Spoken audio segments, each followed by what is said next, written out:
Texas and Oklahoma joined the Southeastern Conference officially yesterday. It really does just mean more teams. Tennessee versus Texas and Oklahoma, new rivalries, past experiences, all that and more. It's your Tuesday Locked On Vols.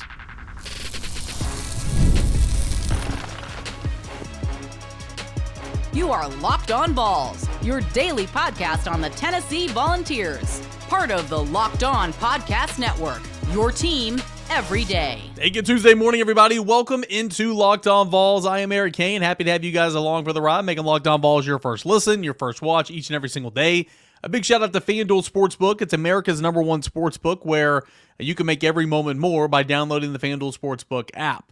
Got a lot to get into here today. New era for the Southeastern Conference. Texas and Oklahoma joined yesterday. What is Tennessee's past experiences against Texas and Oklahoma in football, basketball, and baseball? And will there be new rivalries upon us for Tennessee with the addition of these two teams? That's coming up here in segment 1, and then we'll get to your mailbag questions in segments 2 and 3. You everydayers, today is your show. You've been sending in your questions, comments. Can't thank you enough. At _Kaner and at Locked On Vols, where you can watch us, listen to us, subscribe to us, download us, all that for free, wherever you get your podcasts, and of course, Locked On Vols on the YouTube channel. So let's go ahead and get into it. Tennessee versus Texas, Tennessee versus Oklahoma. With the addition of those two teams on a Monday, I started kind of thinking, I was like, well, how has Tennessee fared in ball games across the big three, the footballs, the basketballs, and the baseballs against Texas and Oklahoma? Of course, we can remember recent matchups, right? Oklahoma, Tennessee did a home and home with Oklahoma a couple years ago, and I remember that. And of course, Baker Mayfield talking about how Neyland Stadium was one of the loudest environments he's ever heard in his life. Tennessee just played Texas this past year in the NCAA tournament, and it was an ugly game, but Tennessee got by Texas to go on to the Sweet 16 to take on Creighton, beat Creighton, went on to face Purdue in the Elite Eight. Tennessee played Texas in the Big 12 SEC Challenge a couple of years in a row here in recent basketball memory because of the Barnes effect, right? Tennessee played baseball here in recent memory. Tennessee played baseball against Oklahoma this year.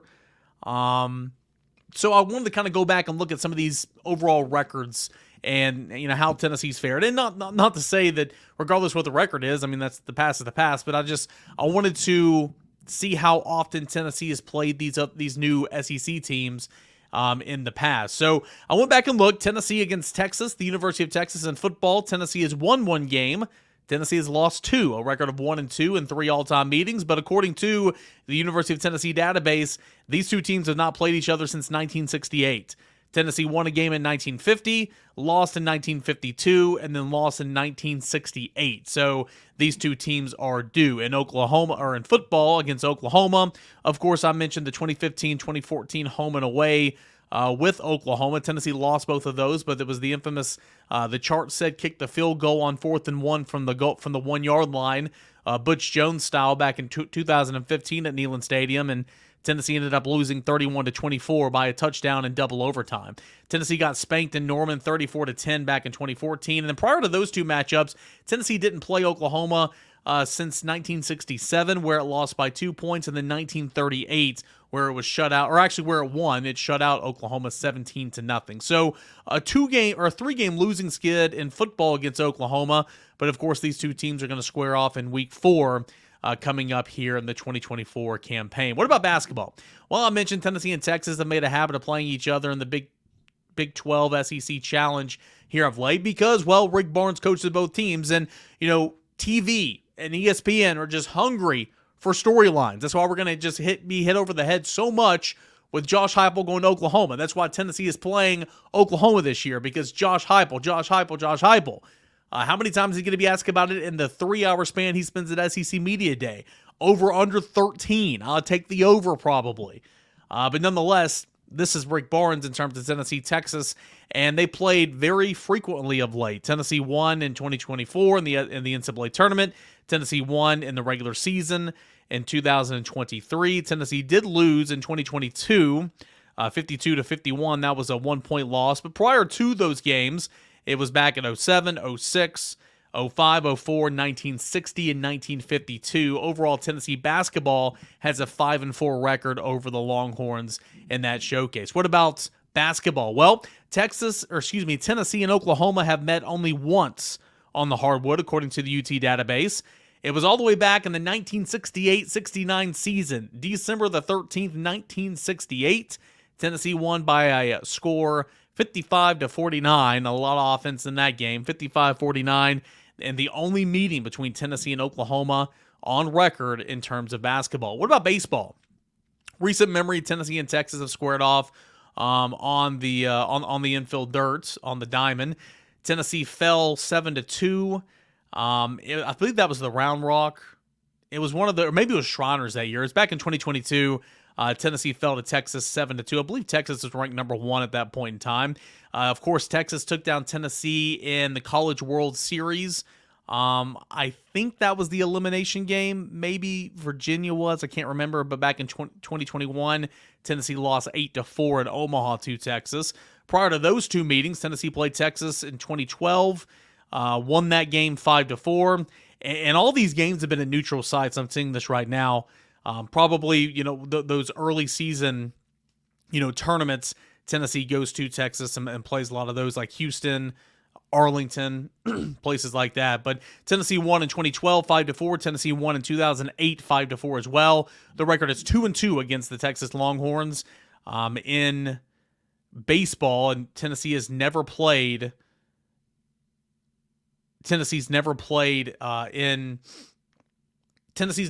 home game against Texas, and Tennessee's never played a true road game against Texas. So I think that'll be interesting. Of course, that's going to change here in the coming years. And then finally, against Oklahoma in baseball, the record is 1-3. Most notably, Tennessee fell 5-1 in 10 innings this year to kick off the season. It was game number 2 of the year. Tennessee disposed of Texas Tech in game 1. That was a nationally ranked matchup. And then Oklahoma was tied 1-1 there at the end of 9 innings, and then ultimately scored 4 in the 10th inning. Tennessee falls 5-1. Tennessee did turn a triple play in that game, however. Tennessee won back in 2022, 8-0, and then prior to that, in 2008, Tennessee lost 2-0, and in 1951, Tennessee lost 3-2. So the record is 1-3 against Oklahoma in baseball. So that's a little history lesson in terms of when these teams squared off against these new teams from the SEC. Could there be new rivalries? I want there to be a rivalry with Texas so bad. I do. You've got Texas, Tennessee, UT, that shade of orange, this shade of orange. I just think the storylines are already there. And, of course, we can always remind our neighbors, our brothers and sisters from Texas, that if it weren't for the University of Tennessee, if it weren't for the great volunteers of the state of Tennessee, that wouldn't be a thing. Texas wouldn't be a thing. We can remind Texas that Tennessee has been an institution, a college, a university, longer than Texas has been a state. We can always remind our brothers and sisters from the Lone Star State. We can. We have no issue doing that. But I just think the storylines are already there to just have a really, really nice rivalry. I'm excited about that. I wish Tennessee and Texas were playing in football this year so bad. What's going to be forced down our throats, and I've already made mention of this, is Josh Heupel, Oklahoma. From a personal standpoint, I have family in Oklahoma. My dad's from Oklahoma, so I'm intrigued about that matchup. For anything else, that just kind of family tie. I don't see Tennessee and Oklahoma becoming big rivals. I see that storyline of Josh Heupel going home, Josh Heupel Stoops, Josh Heupel national championship winning quarterback, Josh Heupel Heisman Trophy runner-up going home. That's going to be the storyline, but I don't think Tennessee and Oklahoma will ever turn into big-time rivals. But I do think there's the opportunity for Tennessee and Texas to turn into rivals. And we know this. We'll get a long-term solution on the schedule. I mean, if it's not 9-3, I don't know what we're doing here. You beat your chest and say it just means more. Play more league games. Big Ten does it. Why don't you do it? Anyway, I'll get off my soapbox, but we'll get a long-term solution on what the schedule is going to look like. Of course, we know it's the 8-4 model right now for the time being. We'll see who Tennessee's 8-4, meaning 8 conference games, 4 non-conference games. We'll see who Tennessee's permanent opponents are going to be. We know that'll be Vanderbilt, likely Alabama, and then the third one will be kind of up in the air. But you're not going to play Florida most likely every single year anymore. You're not going to play South Carolina. You're not going to play...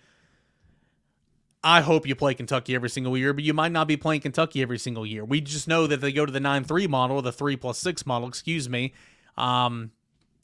somebody different. They've got all these different, 1-7-3-6. Tennessee's going to play Vanderbilt. Tennessee's going to play Alabama. We know that for sure if they go to the 3-6 model, but nothing else is a guaranteed. I know Tennessee used to play Auburn every single year. I know Tennessee used to play a lot of those old SEC West teams a lot of the times. And Tennessee and Florida has been a pretty new tradition, dating back to divisional play beginning in the early 90s. So I think there's great opportunity there. Who knows how many times Tennessee will be playing Texas over the next couple of years. I'm excited for it, though. I think it's a good opportunity. Who's the real UT? As I said yesterday, little horns down action. I think that'll be a whole lot of fun. I'm excited about this. Conference realignment, sure. The SEC started it. The SEC had that domino effect. The SEC sent the Big 12 swirling. And here we are. And kind of the chain of events that have followed, we've seen the Big 12, the Pac-12 doesn't exist anymore. The Big 12's had to re-image itself, kind of reassemble, and had a lot of these group of 5 teams come in. The Big Ten's a power, the SEC's a power, the ACC's kind of right there, still looking to expand a little bit.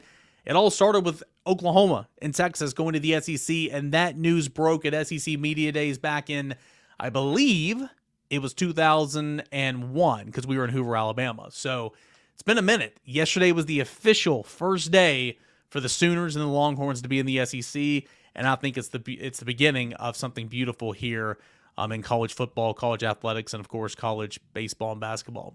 All right, when we come back, we'll get into your mailbag questions. That's coming up next as we continue on here with a Tuesday edition of Locked On Vols. I love sports. I love them so much. I never want them to stop. But as the playoffs wind down, the Stanley Cup finals are over, NBA finals are over, we get fewer and fewer games. Still got baseball. That's awesome. The sports, but they're just not sporting like we're used to during these crossover seasons. But FanDuel.com, FanDuel lets the sports keep going. Let me try that over again, okay? Let me just read.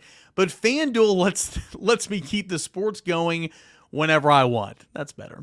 All I have to do is open the app and dream up bets anytime I'm in the mood. This summer, FanDuel is hooking up all customers, not just new customers, all customers with a boost or bonus every day, daily. That's right. There's something for everyone every day, all summer long. So head on over to FanDuel.com/lockedon. That is FanDuel.com/lockedon. You can also download the FanDuel app as well, FanDuel.com/lockedon, to start making the most out of your summer. FanDuel, it's the official sports betting partner of Major League Baseball. All right, we got some good questions in here for the mailbag edition of the show every single Tuesday right here on Locked On Vols. Appreciate you guys for sending in those questions, those comments. Some baseball questions, some football, a little bit of basketball, some Ask Kaner questions. I like that. I like when you guys send me just the most random questions, because a lot of times you put me on the spot and I don't know what to say, but I love answering those. So I do appreciate you guys sending in these questions. But before I get to the questions, though, I've had 2 different people reach out to me and say they're having some audio difficulties when listening through Spotify, and I didn't think anything of it at first, but when I got the second person that reached out to me, obviously something's up. I went and listened to yesterday's show, turned it on Spotify on my phone on the app. It sounded fine. I did the same thing for Apple, did the same thing for YouTube, and the audio sounds fine. So I'll ask around with some other Locked On hosts. If you're experiencing some audio, like the audio's low on Spotify, I do apologize, but I will ask around some other Locked On hosts and see if they're getting some similar complaints. But for me, it sounded normal. Not saying that I'm normal, but it sounded normal. But yeah, let me know if you guys have any more difficulties. Okay, let's get into some of these questions. We'll start off with my guy, Rob with 22. With 184 home runs in 73 games, what were the home run numbers breakdown for home to away games? Home games, 44. Away games, 29. Technically, Tennessee had a couple of neutral site games in there as well. What were the home run numbers given up in both home and away? Just been curious how the numbers and averages fall in line with the tiny stadium talk that's been out there. I will say this, I didn't have the information available for how many home runs Tennessee has given up home and away, but I did go back and count, and it took me a minute. But I know you've been asking for a couple of weeks now, and so I did want to get this for you. I did go back and count. So here's what I have in terms of Tennessee home runs that were hit. Of course, we know Tennessee finished the season hitting 184 home runs. Number 1 in the country, 4 away from tying the all-time home run single-season marker in NCAA history. What was it, 1998 or 88? One of those two teams. It was LSU, one of those 2 years. It was LSU. Tennessee was just a couple away from that, so pretty remarkable. We do know that Tennessee is the first team ever in NCAA history to have 5 players who have hit 20-plus home runs. Pretty phenomenal. We do know that Tennessee is second all-time in NCAA history with 12 Grand Slams. I forgot what it is. Apologies. There's tons of stats that go around with the national championship winning program. Tennessee second all-time in single-season history with Grand Slams hit. Tennessee mashed. And there's that theory out there that just because they play at Lindsey Nelson Stadium, that's the only reason. Well, I'm here for you to tell you that's completely false. Home games, in those 44 home games, now granted, Tennessee plays so many more games at home than it does on the road, so take that into consideration. The numbers will be skewed to home because, well, they play more home games. Tennessee hit 126 home runs at Lindsey Nelson Stadium this year. 126. True away games, Tennessee hit 37 home runs. True away games. We're talking at Alabama. We're talking at Auburn. We're talking at Florida. We're talking at Kentucky. We're talking at where else? I mean, there wasn't that many away series that were true away series. 37 home runs. You've got neutral site games, and keep in mind those home games as well, super regionals and regionals. So you had 6 more games tacked on to the regular season home slate.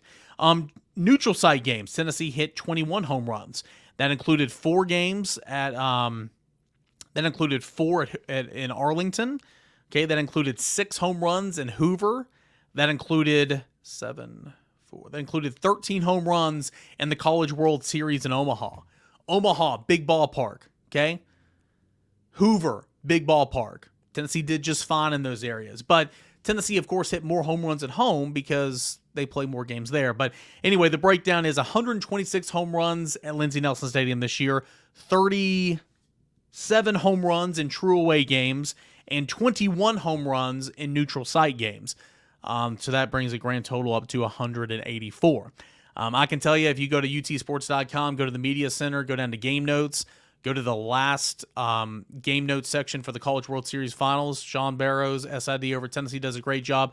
There is a home run tracker, and you can see the distances in which the balls were hit, and very few would be considered Lindsey Nelson Stadium home runs. Let's go to Louisiana Vol. Who from this year's baseball team that's draft eligible do you think will come back for next year?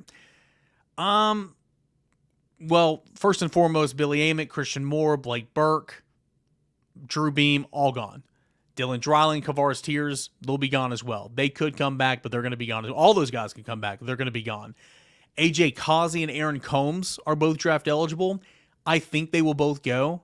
You got to keep in mind, too, if guys get drafted, but they elect to come back to college after their junior year or their third year or whatever it is, they lose leverage. That's why you saw Ryan Galaney, Tennessee's big portal pickup from Wofford last year, the slugger. He got drafted in the 13th round by the White Sox. He went ahead and went on because you lose leverage if you come back. So if those guys get drafted, I expect them, the Combs and the Causey, if they get drafted, which I assume they will, I expect them to be gone. So one that's up in the air right now would be Hunter Ensley. I do think the expectation has been that he will return and come back and play. But the way he finished last year, last month and a half of the season, 2 months of the season, he's caught the eyes of a lot of people. Just takes one team. Maybe one team wants to take a chance on him, and they do. You know, what's good enough for him? What's his number? What's Combs' number? I mean, it's a business side in terms of the Major League Baseball draft. So I'm keeping an eye on Causey, Combs, and Ensley. Right now, personally, I expect Causey and Combs to be gone. I expect Ensley to be back, but we will pay attention for sure. Louisiana Vol also says, will you cover any and all new transfers to the baseball team? Would love that. Thanks, Eric, everydayer. Appreciate you being an everydayer. I will absolutely cover Tennessee's additions via the transfer portal. Tennessee just won a national championship, so I think you guys are want to know about the roster and everything. I will say Robin Villeneuve, Brad Key Lowry, and Derek Schaefer all entered the portal yesterday. The portal officially closes today, so there might be a few more. But those last-minute efforts across the country of guys getting in the transfer portal, expect to see a lot of that, as the day goes on, because it officially does close today. Now, remember, you don't have to choose a destination when you're in the portal. You just have to be in the portal by today. Tennessee officially has 7. You've got Wyatt Evans, you've got Matthew Dallas, you've got Zane Denton from last year, and Daniel Paris. All those guys, along with the three I just mentioned, have entered the transfer portal. That is 7 for the University of Tennessee. Tennessee is entertaining a lot of guys in the portal, talking with a lot of guys in the portal right now. The big fish, Miles Patton, lefty from Long Beach State, Gavin Keelan, who's arguably the best player in the portal. I think that's a Florida LSU Tennessee battle. Tanner Franklin's a pitcher that Tennessee has interest in the transfer portal from Kennesaw State. You've got Cade Fisher, who I think Tennessee's in on from Florida. Of course, you got the Aggie guys, Jace Laviolette and Gavin Grahovac. But with them hiring their hitting coach, I think a lot of those guys are going to go back and play for Texas A&M, but we will see. But yes, whenever Tennessee does get some commits out of the portal, absolutely, I'll cover it here on Locked On Vols. Last question here for this segment. We'll come back with some more questions, and I'll answer those. Kevin says, just curious, why does college baseball broadcast have a strike display? Seems like it's an easy thing to do for ESPN. Also, do you think Tennessee and Texas will create a bowl game similar to the Iron Bowl or others? Maybe call it the Battle of the Orange or the Alamo Bowl. Again, I kind of go back to Tennessee and Texas. I think there's got to be a lot of opportunities there for them. However, I do think that they need to, have some games. Maybe a decade down the line, maybe a little longer than that, depending on what the schedule looks like. Is there ever a situation where Tennessee and Texas play annually? Like the Iron Bowl is going to be played every single year, no matter what. Like Auburn and Alabama are each other's number ones. Tennessee and Vanderbilt are each other's number ones. Third Saturday in October would be a shame. Would be a shame if that didn't happen every single year. But Tennessee and Alabama are each other's number two, if that makes sense. I don't see that ever happening for Tennessee and Texas unless they played annually, and it wouldn't be anytime soon, of course, because it's just brand new. But to your point, I would enjoy that. I would. To your first point, do you mean why doesn't college baseball have a broadcast strike display? I'm kind of having a hard time understanding your question. If you mean doesn't, they do. I'm in person for all these games, so I don't watch. But when games are on television, ESPN, SEC Network, ESPNU, those games have a strike display. 1 ball, 2 strikes, 1 ball, no, 1 strike, no ball. All that type of stuff. They have that display. If you're watching a stream, like a midweek stream, SEC Network Plus, ESPN Plus, maybe those capabilities of those broadcasts and that scorebug doesn't have a strike call display. But if it's on the bird, if it's on TV, ESPN, SEC Network, ESPNU, then there's a strike thing there for sure in those in that broadcast scorebug. Kevin, I appreciate it. Rob, Louisiana Vol, appreciate it. We'll get into more of your questions as we continue on here with a Tuesday edition of Locked On Vols. Stay tuned.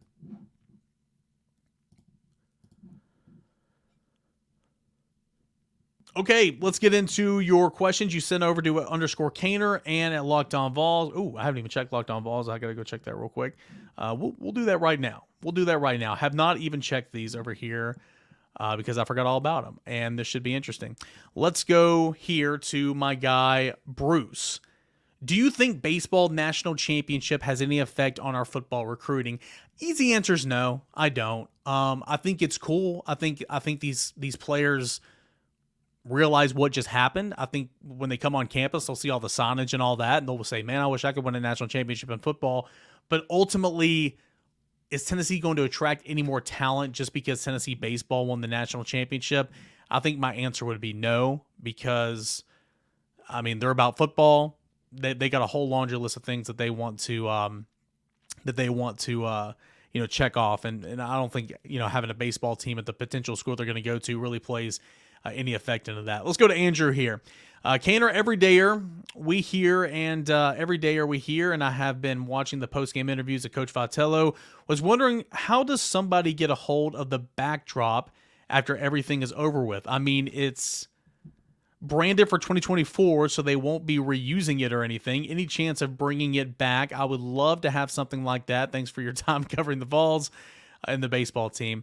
The backdrop for the post-game press conferences, if that's what you're talking about, that's digital. So all that is a file on somebody's computer. It was digital at the SEC tournament in Hoover as well. There were signs in the hallway of, and there's been this each year I've gone to Omaha, of all 8 teams taking, their picture after the super regional win. And those are signs in the hallway. I think somebody from the school or university goes and gets those, when they leave. But in terms of the press conference signage, that's digital every single year. Let's go back over to my accounts, and we'll answer a question from Braden. James Pierce this upcoming season, over or under 11.5 sacks? I mean, I'd love to say over, but gosh, that's just, I understand he had over, 10 sacks last year. They're also going to be game planning more to him this year. So I hate to be glass half full. I want to see him have more than 11.5 sacks, but I'll say under, just because that's a huge number. But if anybody can do it, it's James Pierce. Who are the 3 teams in the upcoming college football video game that would be fun to start a dynasty with? Good question. I don't know. I love Group of 5. Back when I played NCAA, I know somebody said nobody's ever called NC Dubs. My generation did.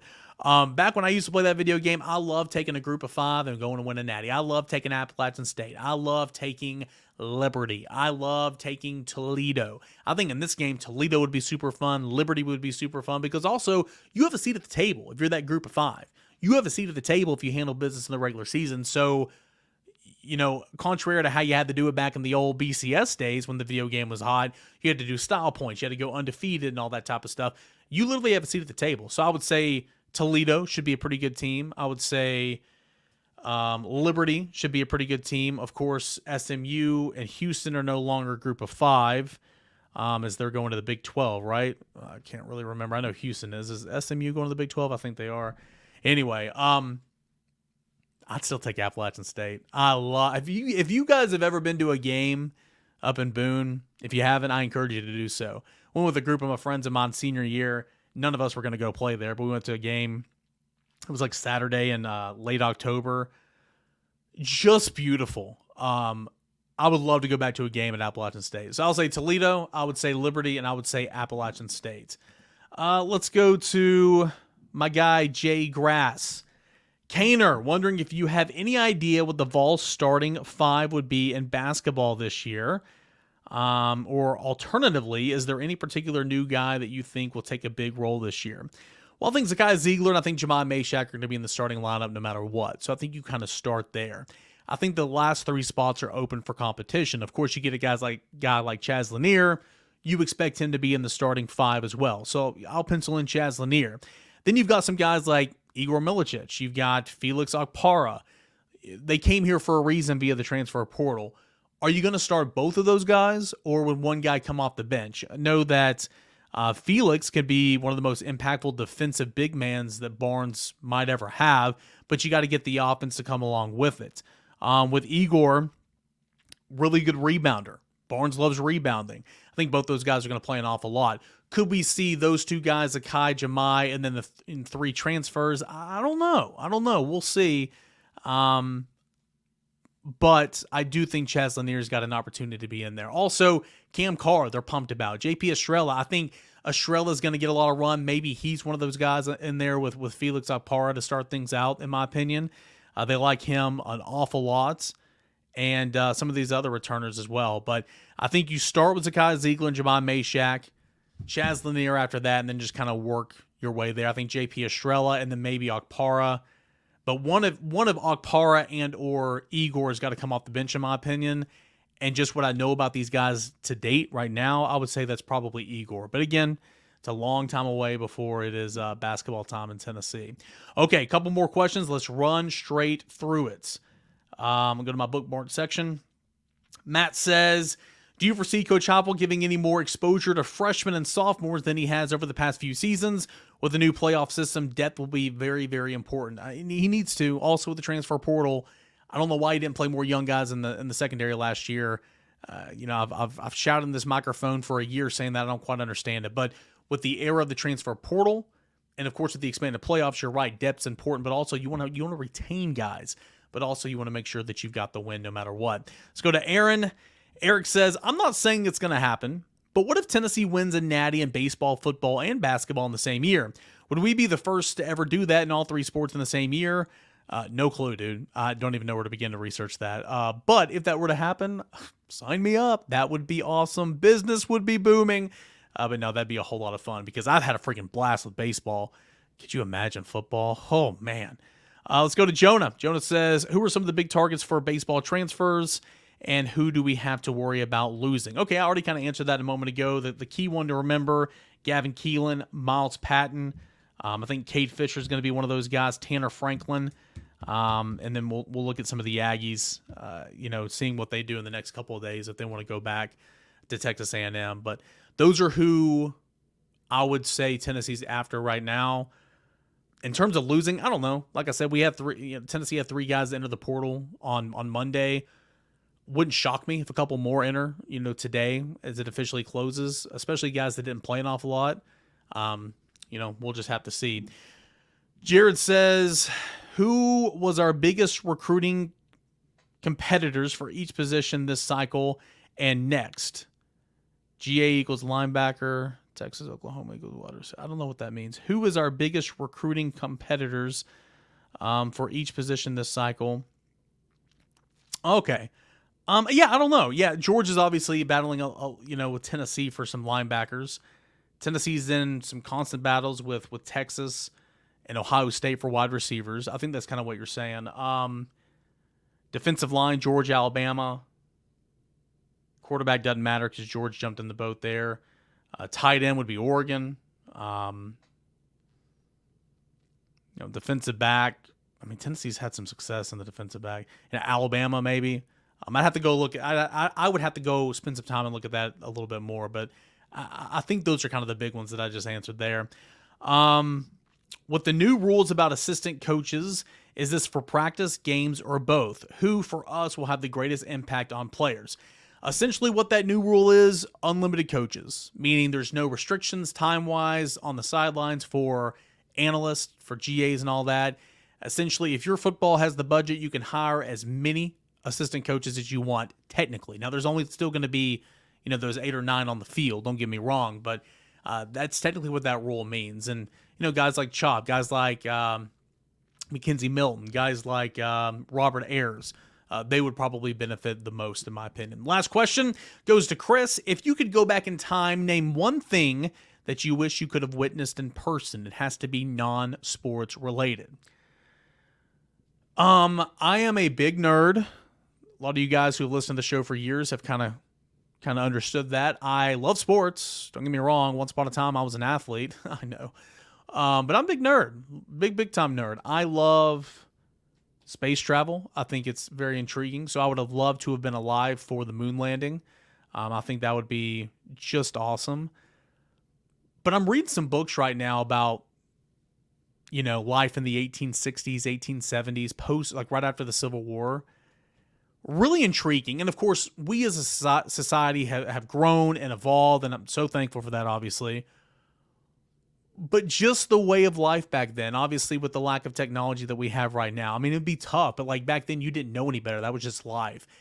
The books I'm reading right now, very intriguing. And I know you said non-sports related, but I would love to go back and watch the early stages of professional baseball, because a lot of the early pros, a lot of people gave them a bad rep because they should be playing for the love of the game. Why are they getting paid? It's why are you doing your job to make money? This guy's playing baseball to, earn a living for his 3 kids and his wife, so on and so forth. But the sport of baseball was different back then when they first started. The starting 9 is what they called them, man. You had 9 guys that played the field. You had 1 sub, and you didn't wear gloves, and the pitchers didn't throw overhand, and the catcher was 20 feet back behind home plate. There was a fair foul rule. Very, very intriguing. I know you said non-sports stuff, but I guess life post-Civil War, late 1860s, 1870s. Would love to go back and just kind of time travel for a week, if you will. I think that'd be really, really interesting. All right. So thank you guys so much for joining us here on Locked On Vols. Really appreciate you guys, you everydayers, for making us a part of your show, sending in those questions, comments, and concerns. We'll be back stronger than ever here for a Wednesday edition of Locked On Vols. We'll see if anything big newsworthy happens in the next day or two. I think there very well could be something happening in the very near future. And of course, we'll break it all down right here on Locked On Vols. Appreciate you guys as always, and we'll talk again tomorrow, everybody. This is Locked On Vols.